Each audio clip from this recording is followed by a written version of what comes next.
Hi, everybody.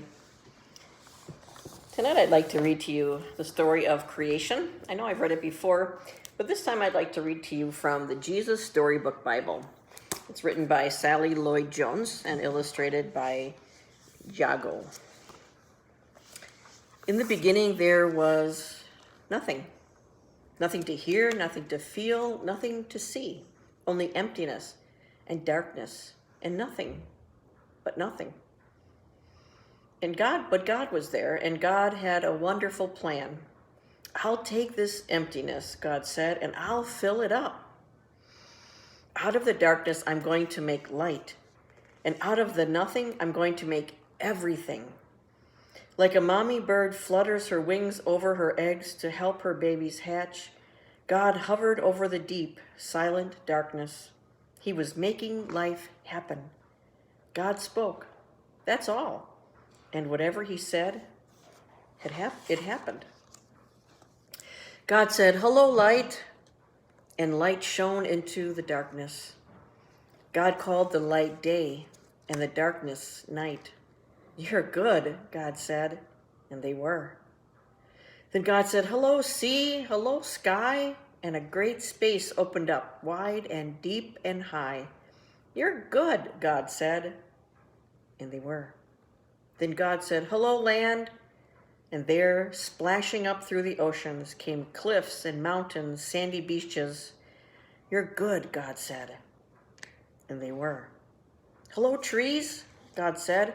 "Hello, grass and flowers," and everything, everywhere burst into life. He made buds bud and shoots shoot and flowers flower. "You're good," God said, and they were.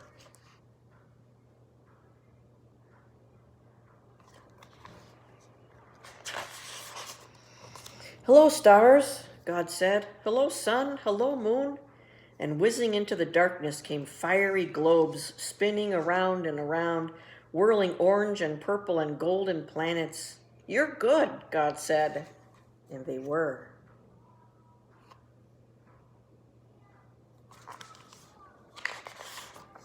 "Hello, birds," God said, and with a fluttering and flapping and chirping and singing, birds filled the skies. "Hello, fish," God said, and with a darting and dashing and wriggling and splashing, fish filled the seas.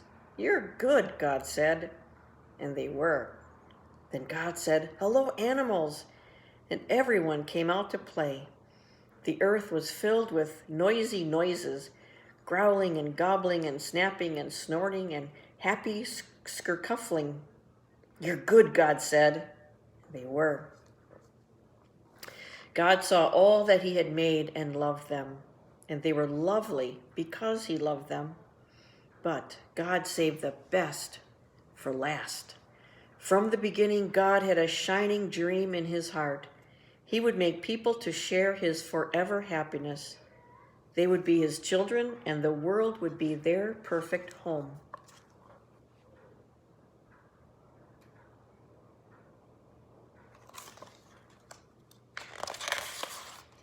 So God breathed life into Adam and Eve. When they opened their eyes, the first thing they ever saw was God's face. And when God saw them, he was like a new dad. "You look like me," he said. "You're the most beautiful thing I've ever made." God loved them with all of his heart, and they were lovely because he loved them. And Adam and Eve joined in the song of the stars and the streams and the wind and the trees, the wonderful song of love to the one who made them.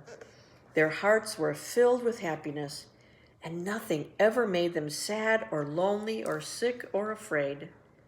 God looked at everything he had made.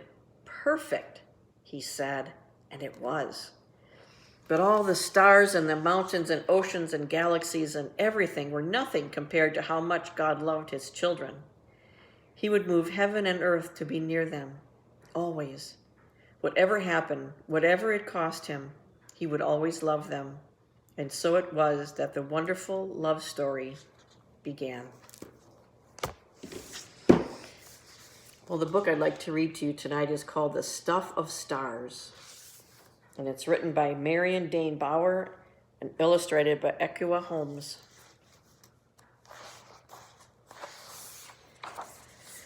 In the dark, in the dark, in the deep, deep dark, a speck floated, invisible as thought, weighty as God. There was yet no time, there was yet no space, no up, no down, no edge, no center.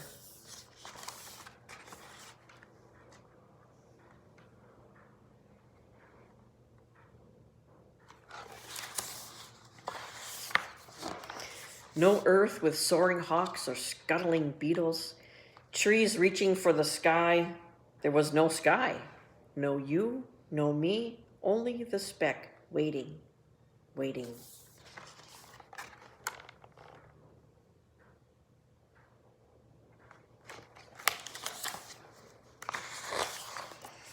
And then the beginning of all beginnings went bang.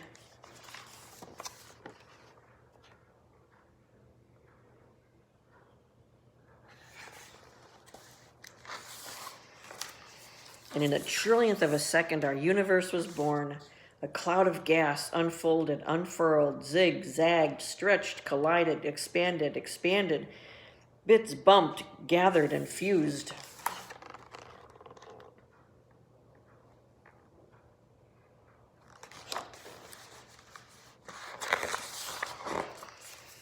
And throughout the cosmos, stars caught fire, trillions of stars, but still no planets to attend those stars.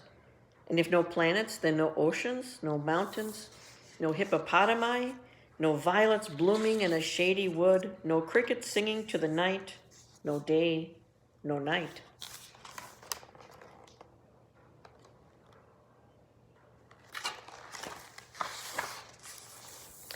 The stars burned and burned.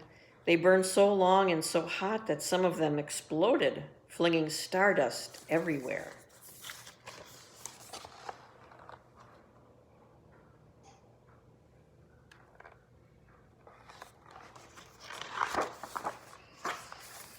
And the ash of those dying stars gathered into planets, and the planets circled other stars. But still, no bluebirds, no butterflies, still no snails, no giraffes, still no you and no me.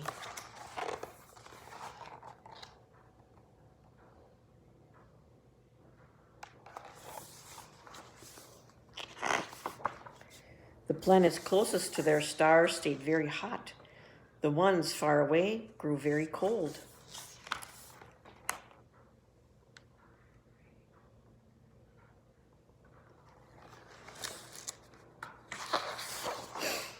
But one lucky planet, a fragile blue ball we call Earth, was neither too far nor too near. It circled its yellow star, the one we call the sun, from just the right distance and with just the right tilt to be sometimes warm, sometimes cool.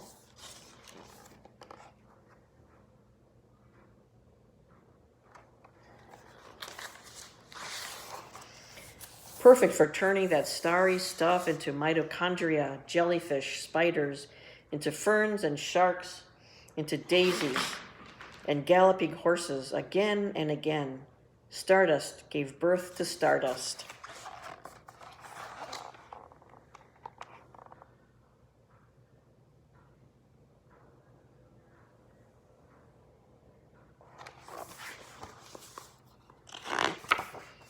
Dinosaurs lived and died, making room for humans.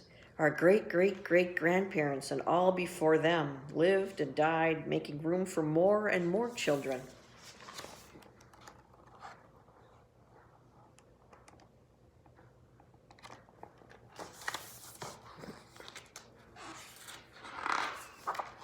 Then one day, in the dark, in the dark, in the deep, deep dark, another speck floated, invisible as dreams, special as love.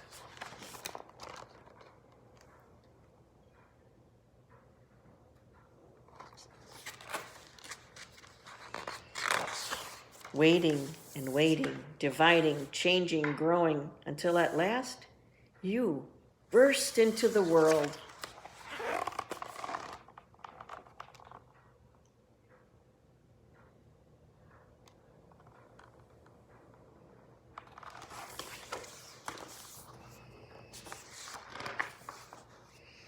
You took a big breath of the same air once breathed by woolly mammoths. You cried tears that were once salty seas, your hair once the carbon in a leaf.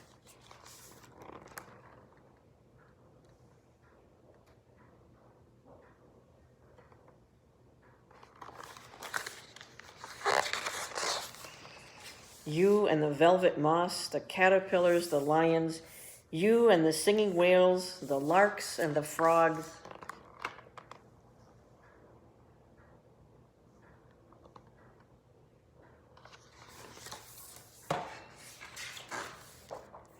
You and me, loving you, all of us, the stuff of stars.